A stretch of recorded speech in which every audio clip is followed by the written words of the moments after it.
Hi everyone, I hope that you're enjoying our Complex Systems course. We are just about wrapping up the first week and I wanted to talk to you about a few features of the course so that everything runs really smoothly for you. So as a reminder, the syllabus is over on the left-hand side of the screen, and that has all of our due dates and things like that for the course. Occasionally I may change or extend a homework due date. If I notice everyone has a lot of questions or something and we need more time, I will make those updates in this online syllabus. So do keep an eye on the online version. If you've printed it out, do be sure to come back here and check the online version in case there's any updates. I would never make something due sooner. It's just in case if there's an extension or I shift the topics a little bit.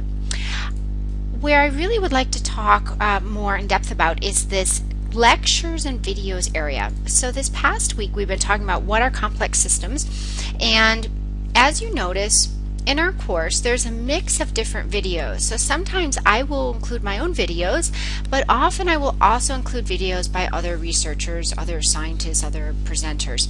And I do this intentionally so that you get a lot of different perspectives on complex systems. I would think about this class as a tour or survey of complex systems, and I don't want you to just think about complex systems the way I think about complex systems. So I'm a guide, but I'm not the sage, and it doesn't have to be my way. So I definitely want to include a variety of different videos. At any time that you feel like so-and-so's video wasn't quite so good and you want a Kathy Bliss video on the topic, let me know and I can certainly do that. I might not have some of the stage lighting and things, so my videos might not be as fancy, but I'm always happy to share with you more resources and more explanations, more examples. So just reach out to me at any time. But that's why there's a lot of different presenters in this course.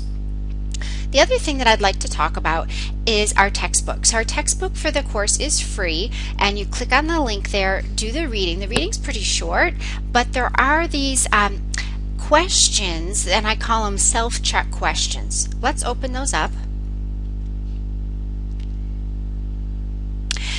These self-check questions are at the end of the slides, and they don't have answers to them. And again, there's no one right answer. What is a complex system? Well, there's a few essential ingredients that you should include in that definition, but your definition might be a little bit different than mine.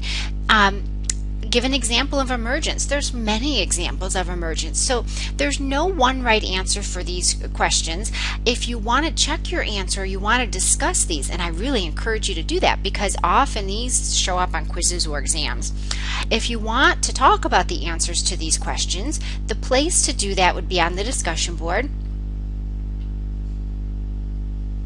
in the Ask a Question form. So this is optional, it's not graded, but I highly encourage you to talk about the self-check questions. So this isn't a freshman first level course. This is kind of a mid to upper level course at UVM, and I expect that you will engage with your peers, you will engage with me as the instructor, talking about these concepts, talking about how this might relate to an economics course or your psychology courses, other disciplines.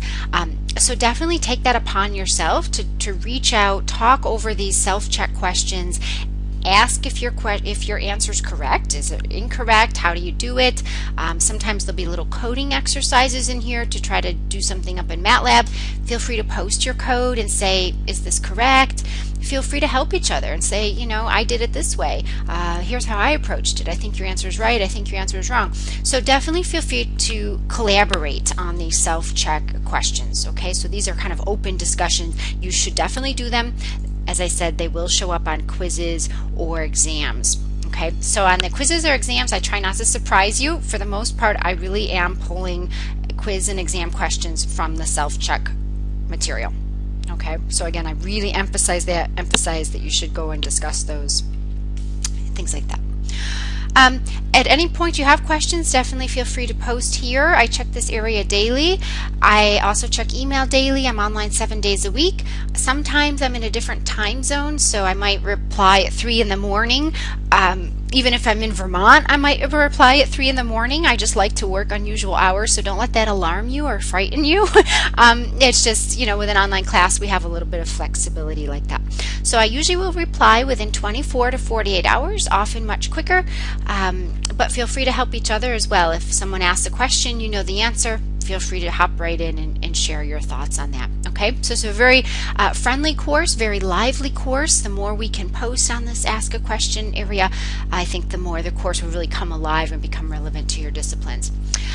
Okay, well, moving forward through the next week, I will post our week 2 announcement, and we will be wrapping up this discussion. The D1, this is a graded discussion, so I hope you're really enjoying all the different examples we're viewing here and all the different math modeling applications that we're looking at. Again, if you have any questions or want to reach me at any time, I'm only a click away with an email or Ask a Question board post.